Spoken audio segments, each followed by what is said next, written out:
Good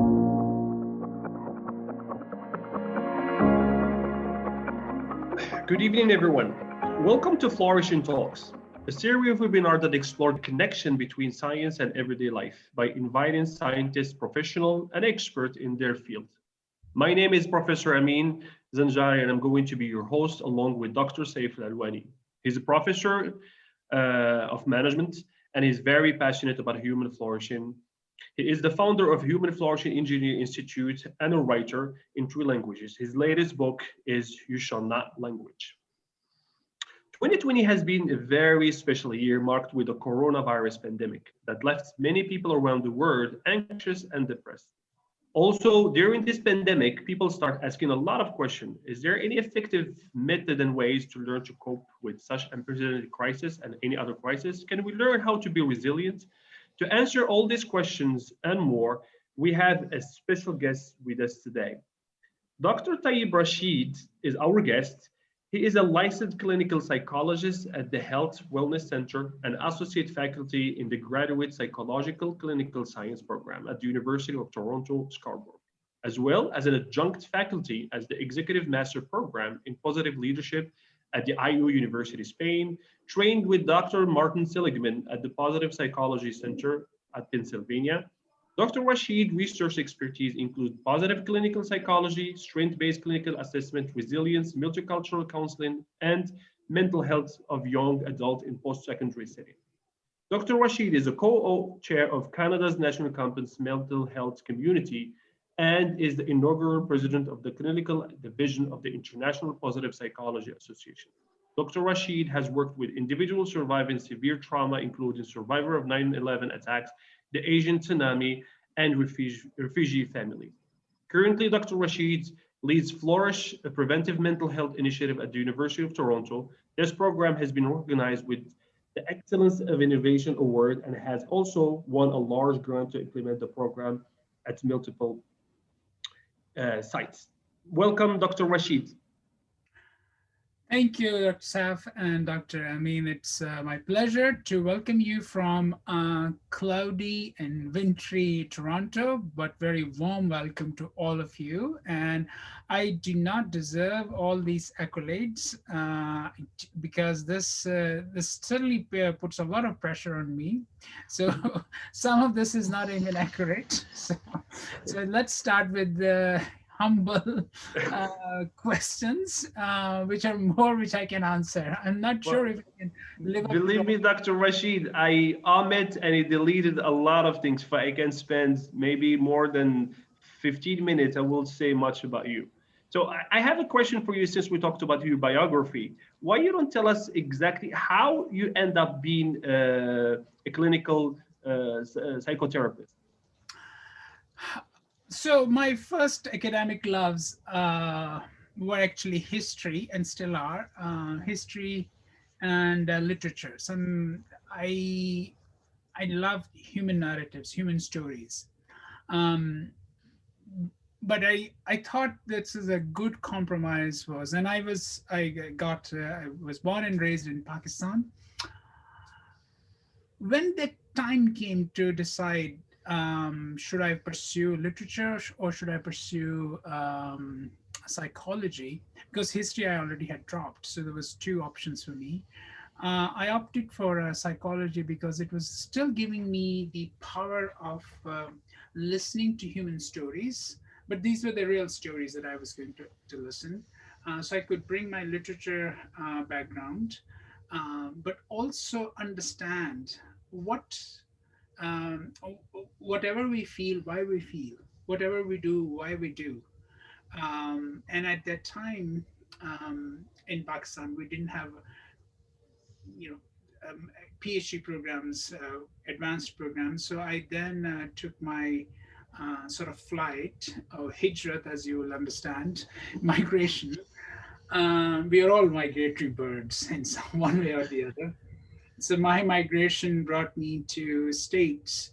And then I found interest in, my interest was always in, as I said, in psychology, but it took a long time.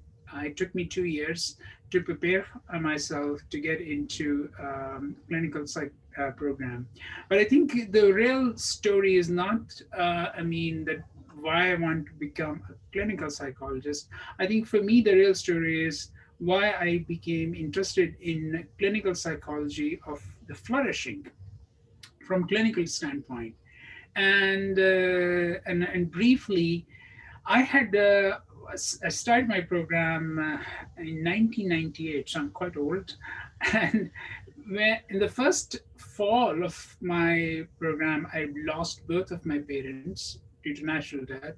Within 18 days, I became clinically depressed, and I couldn't. And in order to heal my own grief, all I could find is the deficit models. And I veered towards yoga. I learned some yoga. And then an incident happened, which I won't repeat here. You can find elsewhere. I've described that. That incident was asking people, especially people in vulnerable conditions, what are they good at? We have developed a psychology, we have developed social psychology, we have developed numerous social sciences. What is wrong with people? What is wrong with objects? What is wrong with systems? I think we need to rephrase the question, what is also right with them, without losing the punch and the power and the potency of the wrong, because the wrong teaches us. But I think if the wrong is important, giving weight to the right is also important. So to sum up my question is that I'm interested in clinical psychology. I might have left clinical psychology. I became clinical psychologist because when I am working with clients, I do not see them as a product, as a combination of deficits, injuries. They are not products of genetic accidents. Oh, my father had depression, my mother had anxiety, so I'm doomed to that. I see them in a more holistic way. I try to see them, and this is as much as I'm able to work with that yin and yang, positive and negative. They also give me that energy and power, and that makes my life, my profession more appealing. And that's why I'm still in my profession so far.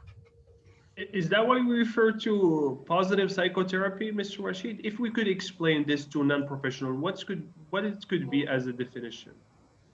So I started my doctoral program at Fairleigh Dickinson University in New Jersey, and I thought I would like to become a psychoanalyst, which I did not get into the New York Psychoanalytical Institute, which is a very prestigious institute. And I was a little bit depressed. That's the same year my parents died. And then I applied to a counseling center internship. Then someone at that center left January 2000 issue of American Psychologist in my mailbox.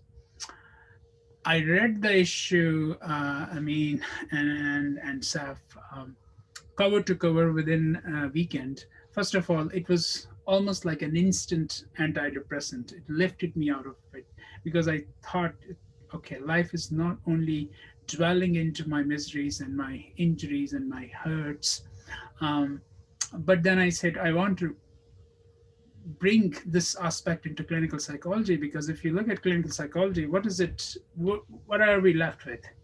DSM 1, 2, 3, 4, 5, right? We have American Psychological Association, which is sort of the biggest association, has more than close to 20 empirically validated treatments for depression, anxiety, trauma, and whatnot. Where are the treatments, or where are the interventions which boost our well-being? So then I was able to fortunately move to University of Pennsylvania for my clinical training. And and at that time, positive psychology was coming into its flourishing. And my supervisor, Marty Seligman, said to me, I was working in a counseling center at the University of Pennsylvania.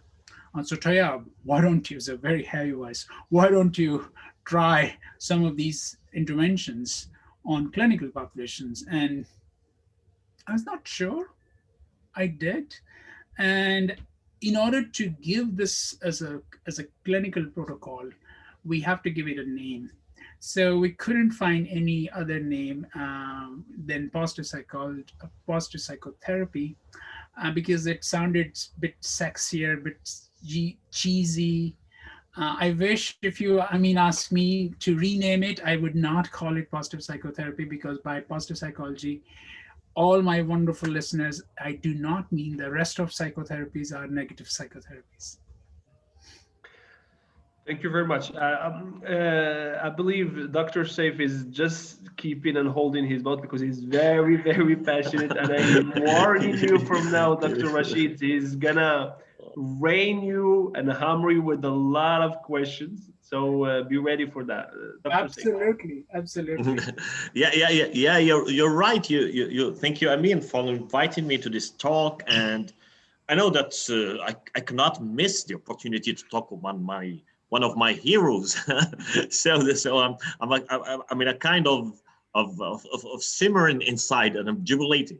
So Dr. Rashid has always inspired me with his witty sense of asking powerful questions, even when a gun is put on his rib.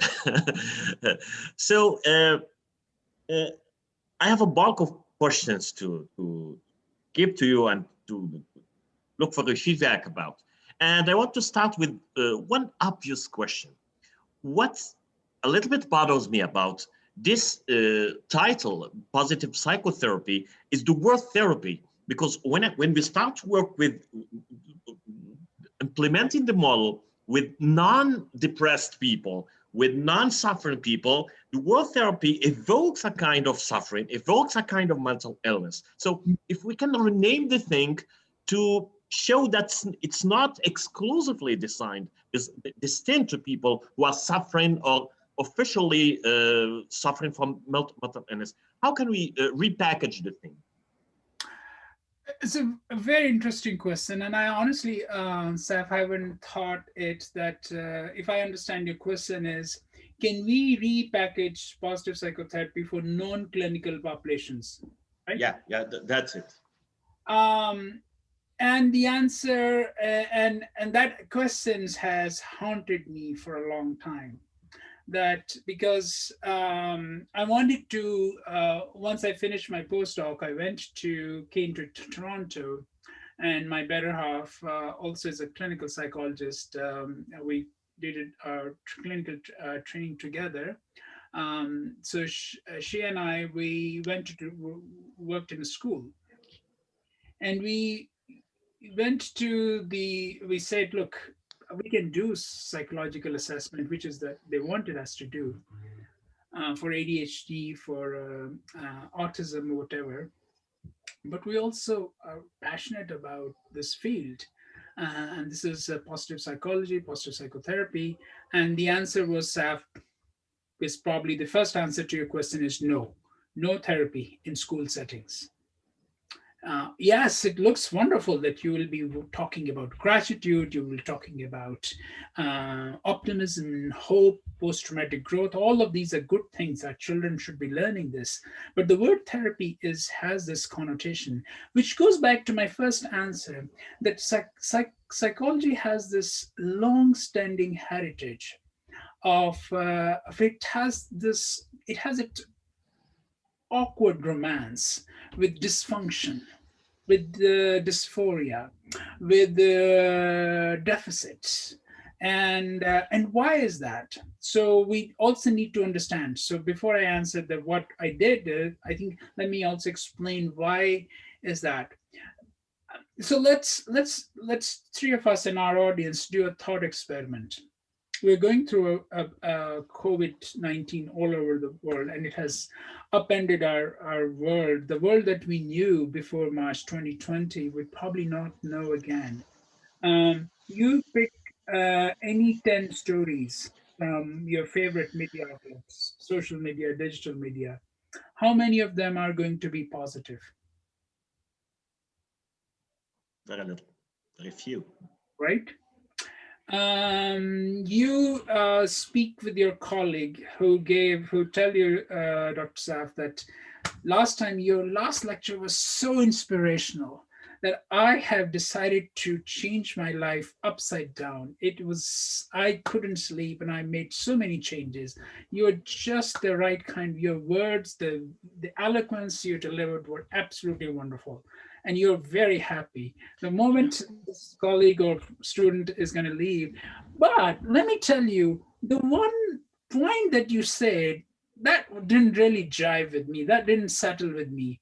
When you're walking back, Noxa, what will you be thinking about? The only Negative bad thing, one. the wrong thing. The wrong thing. So I have this bias talking talking all the time and thinking all the time about negative things. I dwell in. So. And we all have that bias. So I think and psychology and media has cashed it fulsome. In any different way, we call it conspiracy theories, you call it infodemics, you call it different names, but that bias has chased us. There's some validity to it, I can understand, but the negative side of this is, coming back to the question, is that we have equated treatment with therapy. So for me to take the word therapy out was very important because I wanted to bring it to school settings. So we created a parallel program called Strength-Based Resilience. And there's a website, strengthbasedresilience.com. And what we did is we edited a lot of clinical stuff from there and made it a curriculum. Because one thing is another important thing that sort of completes my question is, we need to bring therapy out of therapist room. Well, this is my office, but we need to bring the therapy out of this room to people and give them lots of therapeutic avenues, a lot of therapeutic paths that can be informed from therapy, but they not necessarily are called therapy. Because when we use the word therapy, our Eastern and Islamic culture and societies, they equate therapy with what? Illness, sick, something wrong with you. Yes. Something wrong with you. Yeah. Okay, let me.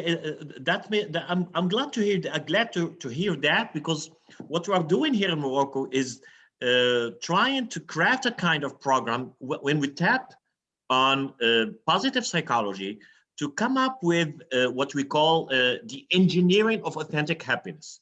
So it's a kind of editing what the therapeutic evidence-based results and findings in order to work with non-suffering people and fuse this culture of flourishing among people. I'm happy to see that we're aligned on this again. Let me tap on your ability to ask the right questions and ask you if you can stare to this pandemic in the eyes and ask it, what are you good at? What would be the answer, Mr. Rashid?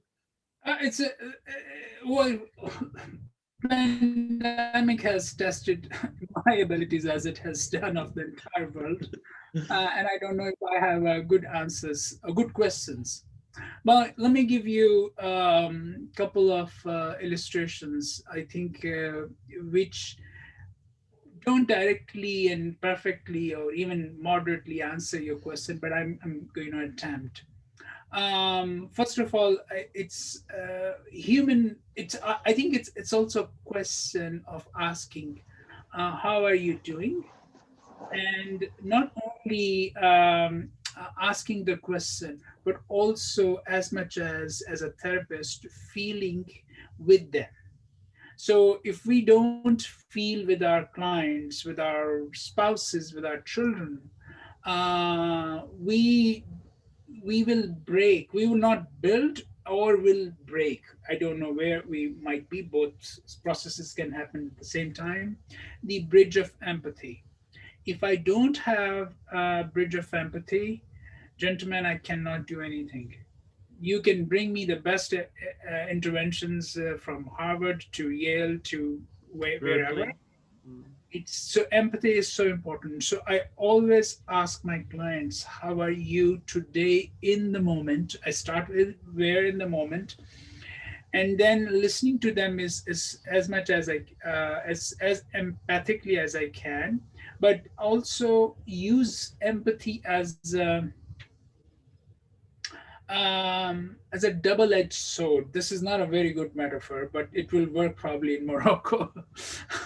So the sword is, you can build the relationship by listening to the misery, to the troubles, to the problems of clients. I'll give you an example. Just this morning, before this session and yesterday, I had a number of clients who said, you know what, I am going through a lot. Some of them I connected after, the new term. So we connected, probably last connection was back in December. And they said, lots have gone, and I wanted to really want to discuss it, but I cannot discuss it because of the COVID. I'm living with my family or with someone that I just don't feel comfortable. And so I said, you don't need to share things. Let me ask you some questions. And asking those questions, that how are you feeling, as much as discreetly, still didn't give them the complete feeling of freedom and sharing, but at least it built that bridge, that I'm there, I'm listening to their issues. So I think that we should not, by positive psychology, by flourishing, we should make it absolutely clear, you cannot, if you don't build a relationship based on empathy, you can't do further. But that's one edge of the sword. The second edge of the sword is, I ask them, that's where if I'm able to ask a question, so what does this mean? I'll give an example. I had a client who had recently lost, about a year plus, lost one of their parents due to protracted battle with cancer, and COVID hit, and it was very difficult for them. And what my first half an hour with this client was just to listen to the challenges of living by themselves in a big home without their parent, with lots of memories, was so important.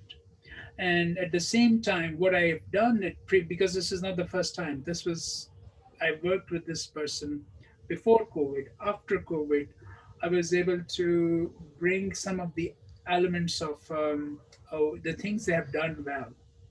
And initially they did not believe, but if you ask their life small little things and then ask them to reinterpret, that builds the sequence of questions. That's the second edge of the sword. Is, for example, we had a long session with student.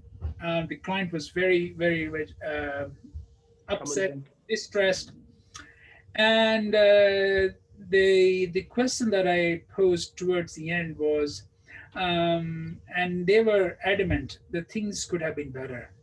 Government didn't do this, or the university didn't do this, they didn't do this, they didn't do this. And I invited them, I know, let's call them Ahmed. This is not their name. Ahmed, could things be different? Pause. And then a little bit, there's a sigh, and it's on telephone, I'm not seeing them. I guess things could have been worse too. So that was the sort of a shift that I needed to, I facilitated, I didn't fed them. But if I had not done the 35, 40-minute work, they would not arrive to that question. So there is always an opportunity. We just need to keep our antennas, our ears and eyes ready to pause and sometimes gently inject a question that, what does this mean? and also give them a little bit of alternative openings, because remember, we are all bent towards negativity. Okay, thank you for this insight, because I'm just living a kind of shift between from considering strength and virtues of the client as something that we can find intellectually speaking. So now it's not about finding them by cognitive processing, but by this relationship. It's within the relationship, within this empathic relationship, that we can elicit this ability to highlight eventual strength and virtues. That's a great insight. Now, let me be a little bit specific and ask you about how can we explain to lay people the issue of resilience. Mm-hmm.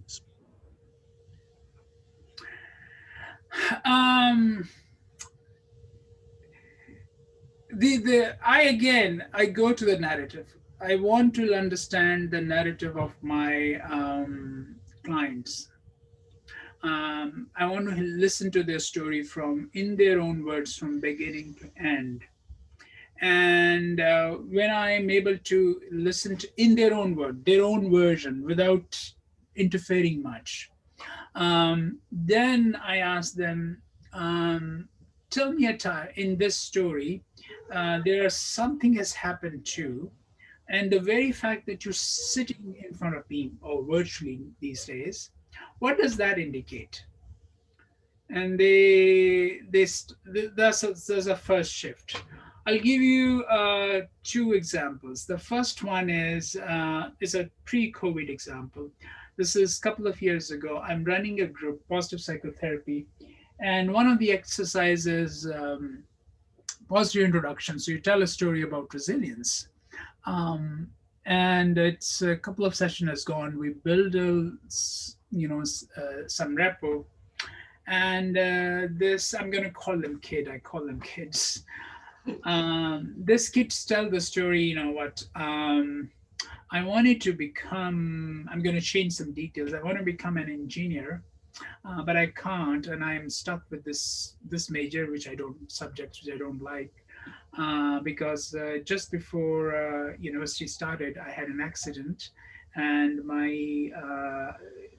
because of accident, my processing speed of computing things and calculating things has gone really down, and that I cannot continue with the engineering education. So they finished the story, and then there was the next one, and that was the last person. And the last person, everyone is looking, maybe 8 people, and everyone is looking at this last person, and it's a female, and they are expected to share a story. And I already have given them the option. You don't have to. You can say pass. I mean, it's completely fine. And they looked at each other. What? You want a story from me? Now let me tell you the story. And now the pitch, the emotions became a little bit upsetting. Let me tell you the story. When I came to Canada, I experienced this, immigrant to Canada. I experienced this, and next 4 things are probably the worst thing a young female could experience in their lifetime. And you ask me resilience? Where the hell I would bring the resilience? I literally, I thought I made a faux pas. I should not have done this exercise. This is a very high clinical group, and I am actually now seeing what kind of control damage I have to do. And I am frozen. And I looked, before I could muster up my courage and say anything, I looked at the student, and the person who had just gone before the student, he asked her, "Why are you sitting here?" She said, "That's my only hope. God is my only hope. And with that, streams of tears came. And I think that was such a therapeutic moment that basically they said, yes, all of these awful things have happened in my life, but I still want to change. Now I have permission to share the story. Now that is fast forward 5 or 6 years. I often request my director, could I go and attend the convocation? You work in a university. And so when the commencement happened, we are a large university. Our students are lined up very, very meticulously. They have just to come with just enough time to walk to the stage, shake hand with our president and take the degree and leave. And it's a choreographed sort of a routine. The moment this student stepped on the floor, I can remember 6 people, including myself, without any prep, spontaneously, we stood up and we started clapping. And they had to, and they were, and she was crying. And she came to and shook us, hugged us, because between that period and that period, the when she told the story and the convocation, despite many challenges, that hope, I took the word hope and ran with it. Throughout those years, I was a therapist, group, individuals, crisis, all of those things. And I ran with it and I said, we are not going to lose the hope, but not hope. We have to translate the hope into very concrete actions as well. So that's for me, this is the resilience. We all have it. We need sometimes our environment, of course, our inner, to elicit it, to give a word hope, and then to distill it into practical actions. And I think that's what I try. Half the time I'm successful, half the time I fail, or I'm not successful, or maybe I don't see the success. Dr. Rashid, that brought me to something very important what you mentioned at your conclusion of to answer Dr. Saif's question, which is, are there some people born resilient more than others? Or I feel like in your question when you said half I'm not successful, like some people they are ready to be resilient, and some others they have maybe deficit of resilience and they need some push or a pull. So what do you think of that? Very interesting question. There's an ongoing debate in resilience literature that is it innate or innate natural nurture dilemma. nurture Yeah. First of all, resilience is not one thing. Resilience is many things. It's unfortunately it has become a wastebasket term, meaning some people put a lot of things in this term: resilience, this, optimism, hope, social support, spirituality, problem solving, all are the good things. So first, in order to scientifically answer your question, we need to understand that this is a multidimensional construct. Now coming to but there are some personality traits. We know some personality traits are heritable. Why we know that? Because we have some folks experience terrible life circumstances in the beginning, and still they rose up and they are able to withstand them, and they reach great heights. So I mean, on top of my list is Nelson Mandela. Yeah, absolutely. Very difficult circumstances, still is able to come up. Let's take Oprah Winfrey. If you look at Oprah Winfrey's, I'm giving popular examples so your audience can understand it. Abraham Lincoln and Walt Disney, these all had terrible, very difficult childhoods. Still, there was something in it. So I I don't think so. We have good scientific answers what it is. The closest that we can come is twin studies done out of Italy about a decade ago, where said not one, but it's a set of genes they were able to do some genetic sequencing that came with some cluster of attributes. One of them was optimism. They still didn't call it as resilience. One of them was optimism. One was perseverance, grittiness. So to sum up my my very inadequate answer to your wonderful question is there is some underpinning, genetic underpinning, but there's also a lot in the environment. That's why everyone, three of us and everyone who's listening, there's a hope for us that no matter how difficult circumstances are, there's something. I never say you can do everything, because that'll be unrealistic, Pollyannish. No, there's something you can do about it, and let's see what we can do about it. Okay, thank you. Behind every research, there is a me-search. So I want to submit a case of mine. Talking about optimism, I'm going to latch on this question and qualify myself as someone who is basically pessimistic. So I'm a kind of drama creator every time. And I think about culture. Is there any evidence that shows that it's a cultural question, that there is some cultures who are basically conditioning people to be more resilient than others? So, again, it depends on the socioeconomic circumstances.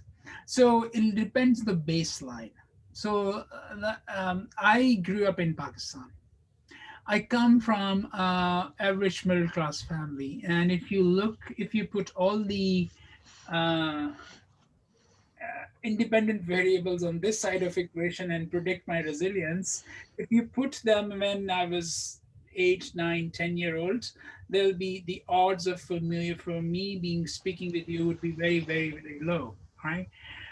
So I think what culture does is culture sets the baseline.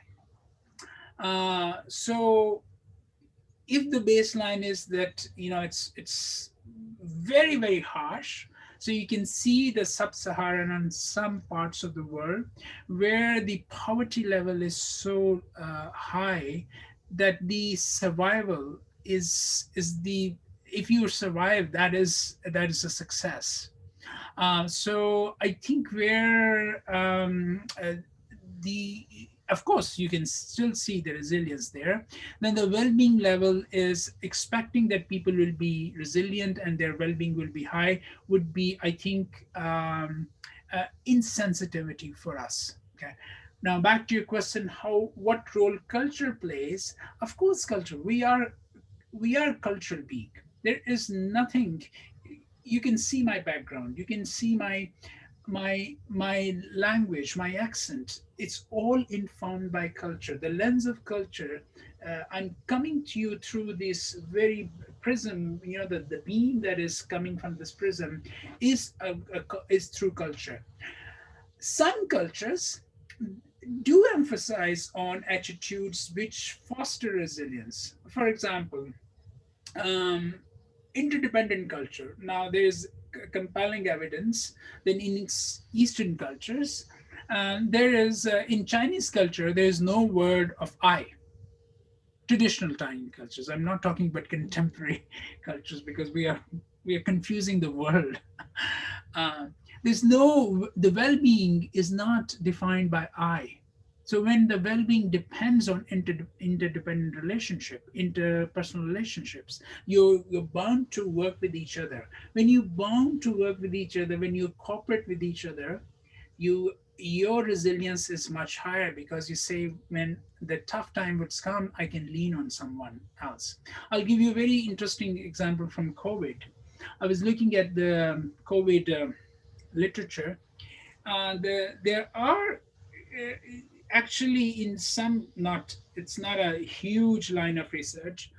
Some studies have shown that people high on collectivistic interdependent cultural norms actually do better, because they are not only worried about their own self, but they're worried about the people they live with, their grandparents, their children, that I don't take, when I go outside, I will take care of myself because there's so many lives dependent upon me. So likewise, the resilience helps you from the perspective of culture in two ways. One is it, it gives you the buffer. We all, is there anyone in this audience who's listening to me has not experienced stress? Anyone who has not become sad?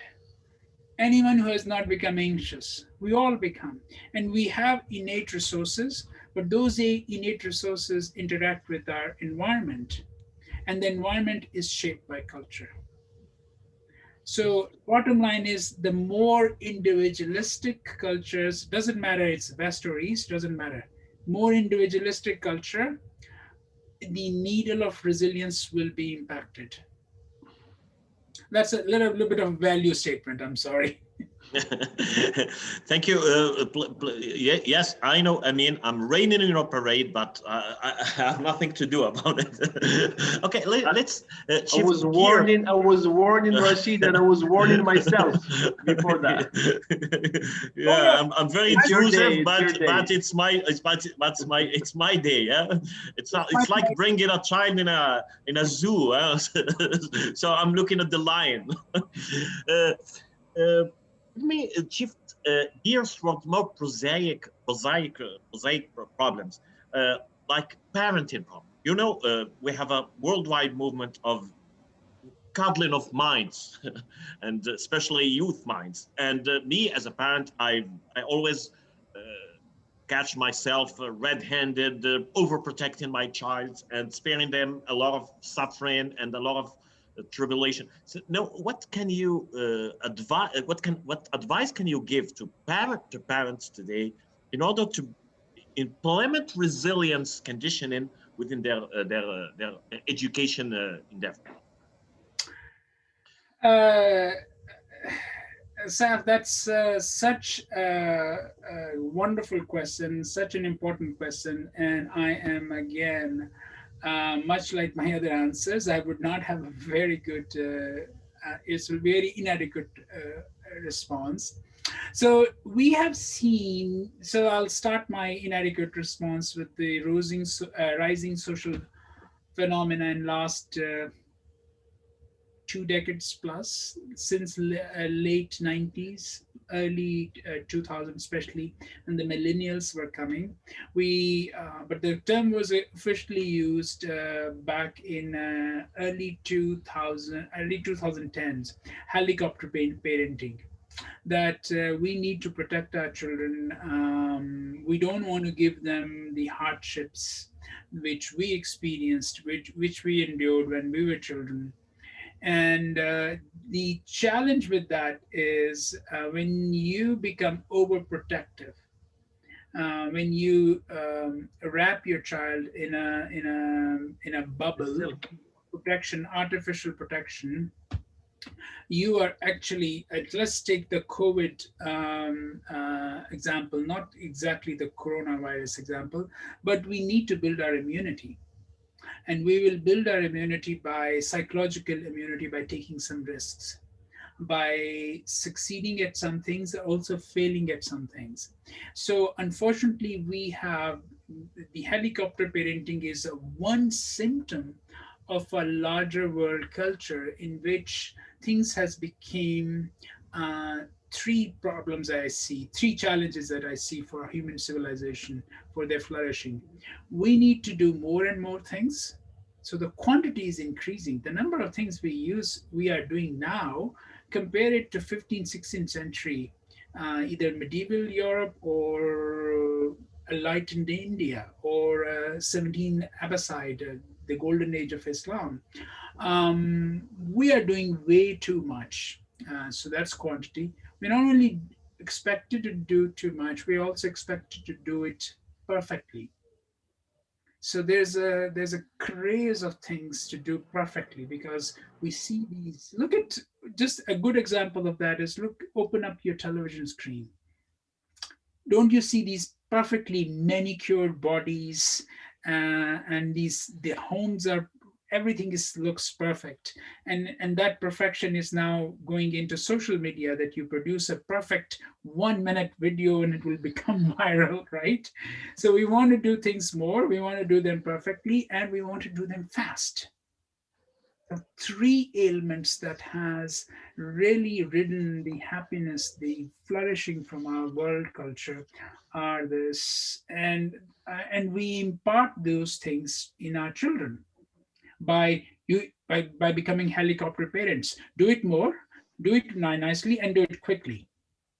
And you would not believe, in some of the North American parents, the schedule, the play dates are scheduled months ahead. So I think we need to move away from that. Of course, the caveat is that we cannot. I have two growing boys, 15 and 13. I'm also concerned about their well-being, and I would not let them take undue risk or trust the world, every fabric of social circle that I will not trust it, because we trusted them. Previously, we used to trust those fabrics, those quarters, those circles, those groups. And what we got abuse of young boys by clergy. We got women got abused and they did not speak. So we want to be vigilant, but not overly vigilant. So the best way is to wrap up my answer is my sort of parenting 2 cent parenting advice, and it's not adequate again, is build a very personalized relationship with each one of your child. So they're able to tell you things they would not be able to tell anyone else. And if you are not that person, you're not that parent, make sure that you find someone in your friends, in your family, in your extended family, that they're able to talk. The things that remains hidden are not hidden. They will manifest one way or the other through emotions. So we want to avert that, but we also want them to take some risk.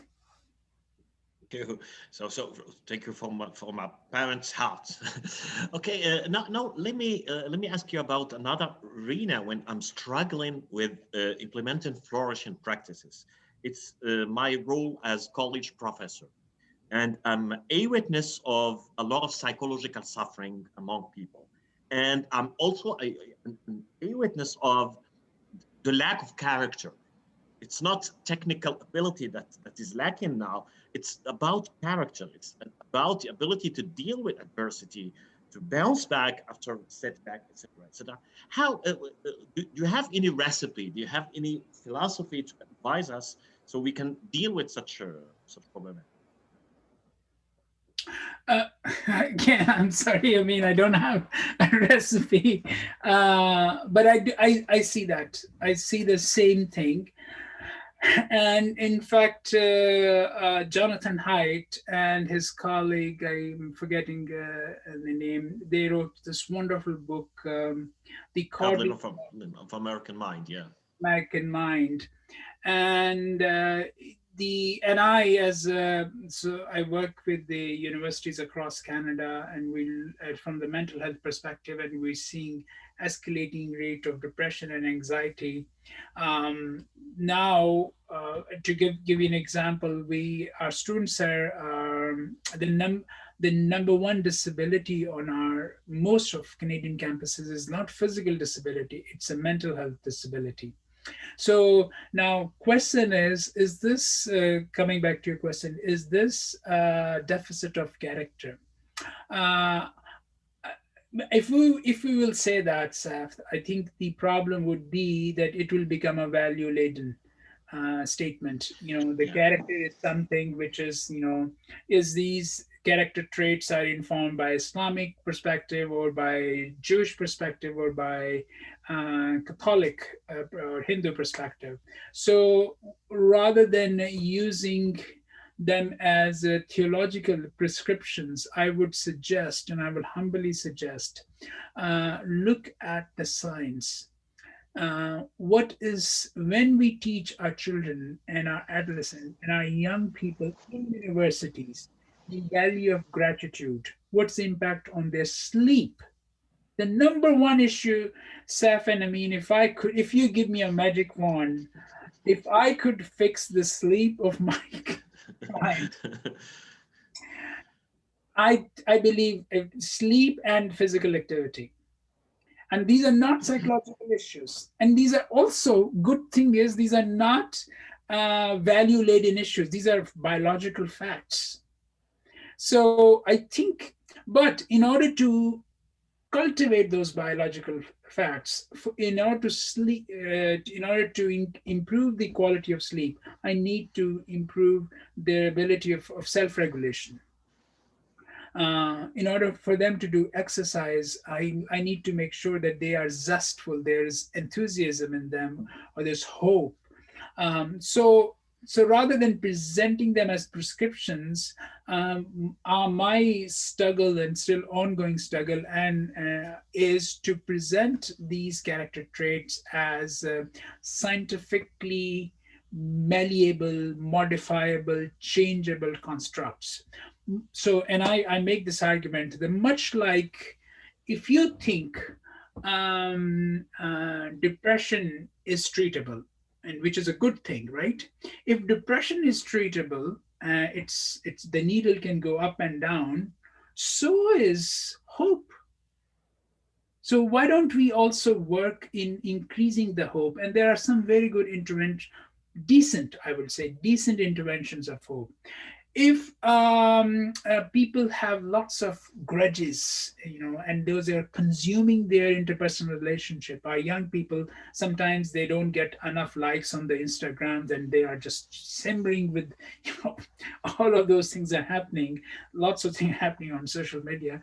So if we can also teach them savoring, if we also teach them cooperation, so instead of, yes, grudges are a innate human ability, character trait or attribute. So if the grudge is a natural attribute, so is gratitude. If competition, and we are becoming a very competitive society, is a natural attribute, so is collaboration. Mm-hmm. If isolation is an attribute, so is attachment. So again, let's go back to my first question that you asked me. If I had not, so my almost, I can say, lifelong journey is how can we put the isolation and attachment and make it more measurable, testable, and increase it in our young people? How can, when they are suffering, how can we increase, when they're suffering and they are hopeless, how can we increase the hope and gratitude? When they are down in depression, and trust me, and I work with tons of young depressive adults, how can we increase the zest, the connection? How can we increase those connections? So those are possible. I will conclude my answer with this: is we need flourishing centers like you, so we can do research and present to the world. Look, we are not being prophets here. We are not that good, but we are good, careful scientists who have worked on human behavior, and we can tweak some of the things which down the line, if we don't treat them now, the cost of these things to the society would be, by one estimate is, you invest $1 in prevention, you save $7 down by year 4. Yeah, that's good vibes. This is my last question, Amin. I know. I'm holding my tongue. Next time we're gonna kick you out of this. I'm gonna kick you out. This That's it. My last question is very specific because I had the chance to discover 14 sessions procedure prepared by Dr. Rashid, and since I'm interacting with the author, so I want to listen to things from the horse's mouth. So, is there any precautions you're recommending about the use of such 14 sessions with non-suffering people? Because we are not equipped as therapists, so we're talking about we're working essentially with normal people looking for more flourishing. Good. Again, your questions are very well informed, and I'm great someone has even looked at the 14 session model. The manual is a 14 session is a clinical manual. It's for clinicians, those who are trained in mental health field, social workers, psychologists, psychiatrists, and whatnot. Nonetheless, we recognize that this is a number of themes: hope, optimism, post-traumatic growth, strengths we did not invent them. They have existed from times immemorial.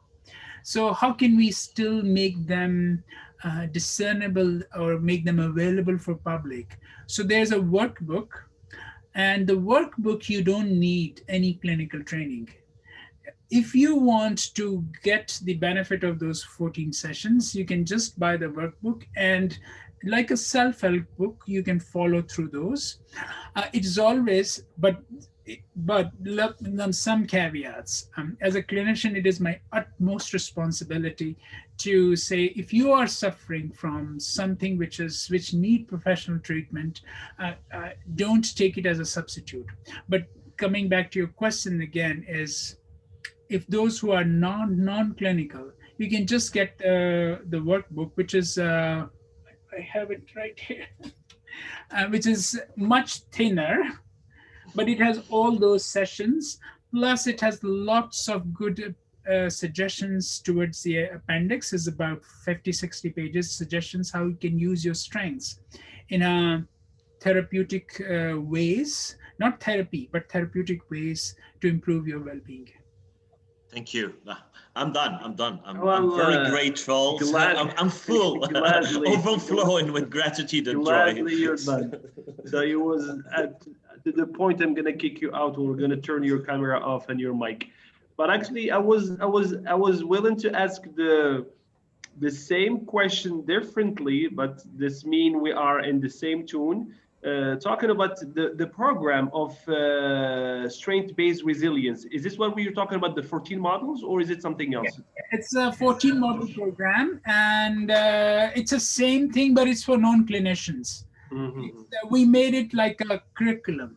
I was very lucky to get through our university a grant, and with the help of the grant, we established the website and we tested it with different populations.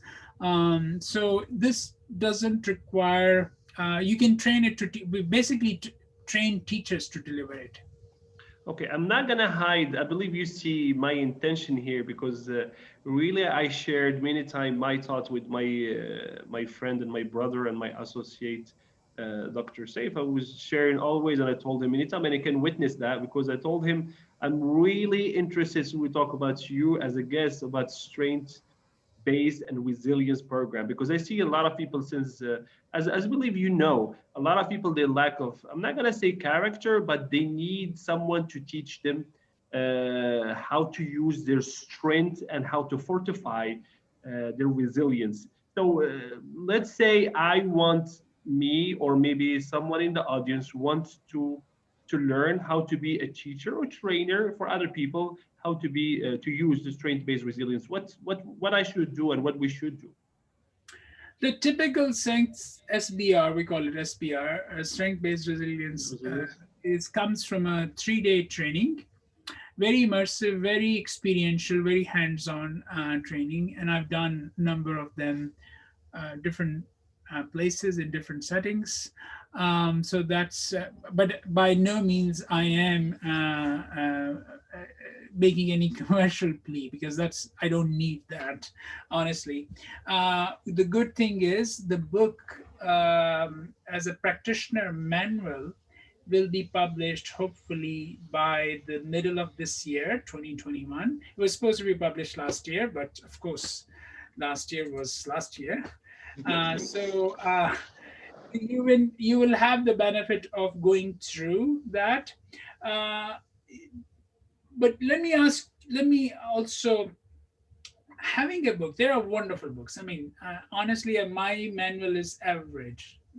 It's okay. There are some absolutely wonderful manuals. I think my last thought on this is, there's something which we cannot substitute, and that is human touch. For example, if I would just deliver this by writing, it will be lifeless probably. Well, it may carry some things, but now people, you can see me, you can see the intonation, you can see hopefully my commitment, my passion about this. So when you go in the training, you create, the facilitator and the trainees together create an experience which is immersive, and for some people it is transformative. And then you can follow up with more intellectual, backup as a book or manual. So I would say that we should not underestimate the value of professional training, and that is also our tradition. If you look at the Islamic history, we had a very strong tradition where the master was sitting up and all the pupils were sitting in the feet. I mean, this is how the reverence, on the ground, on the floor. On the floor, yes. Yeah. And this is how we learned. And I think we need to keep that tradition somehow alive, whether it's through universities, through different circles. Thank you, Dr. Rashid. Yes, Saif, you want to say something? Okay, just thanking Dr. Rashid and expressing. Go on. Overflowing with joy and gratitude. I'm getting contaminated with his commitment and passion, and it was a great pleasure to meet him and to listen to those great insights and ideas coming directly from him. This was one of my greatest days. So I'm very grateful and thank you. All from the Almighty. yeah. Thanks to God who made us meet, inshallah. Alhamdulillah. Me too. Will be not more than happy as today, because as I told you and I share with you my little secrets concerning my let's say admiration and of your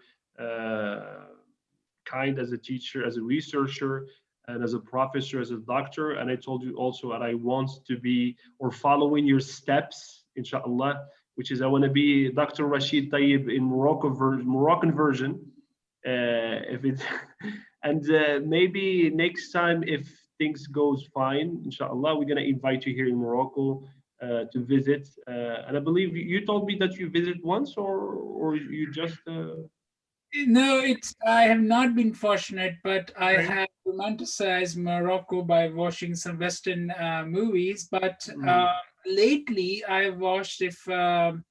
I was watching Sami Yusuf's concert, which he gave, I believe, in Morocco, and there's a piece where a Moroccan artist comes, and the rendition of, I think it's Farisha or something, is absolute. When I need my resilience to be renewed, that rendition from a Moroccan artist gives me that, and I've listened to a lot. So thank you for your. And it'll be my pleasure to come. You have to accept our invitation, inshallah, next time. There will be no excuses. You and your wife will be more than welcome to come to visit us, and we'll show you real Morocco and the heritage of Moroccan, and we going to boost your resilience more. That goes for a century, inshallah. Inshallah, inshallah, inshallah. I don't know if you want to stay. I have one question for someone. The person says, does OCD can be cured by therapy? Yes, there are some good evidence-based protocols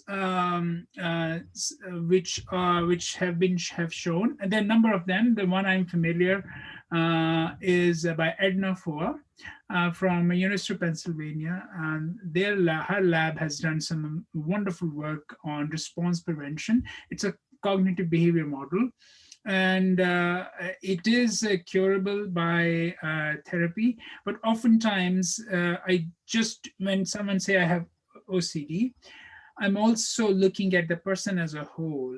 What are the other life circumstances?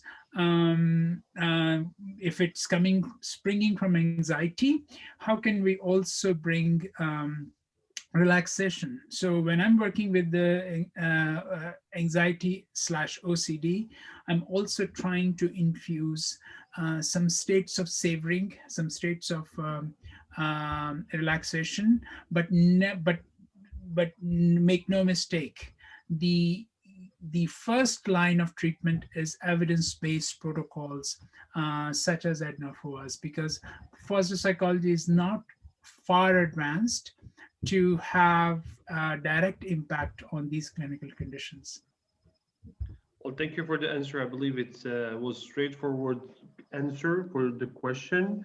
Thank you very much, Dr. Rashid. And really, I'm going to bother you lately a lot. I'm just going to call you on private without Saif, because Saif is just going to take all the time. He's very opportunistic guy. So I'm just going to warn you from now. So I'm going to contact you for more advices and counseling if you want to concerning my future path, which is developing or be a specialist here in Morocco concerning the strength-based resilience. Thank you very much, sir. You were very kind. We took a lot from your time. Thank you again. We were very honored for giving us this opportunity for this kickoff of the first Flourish series talk. Thank you, audience, for your presence. Thank you for your question, Dr. Saif. Thank you very much for your presence and for your very insightful questions. Have a good day and see you another time, Dr. Rashid. Hopefully. Thank you so much. Thank you so much, Thank you. Thank you. Bye-bye. Assalamu alaikum. Salam wa rahmatullah.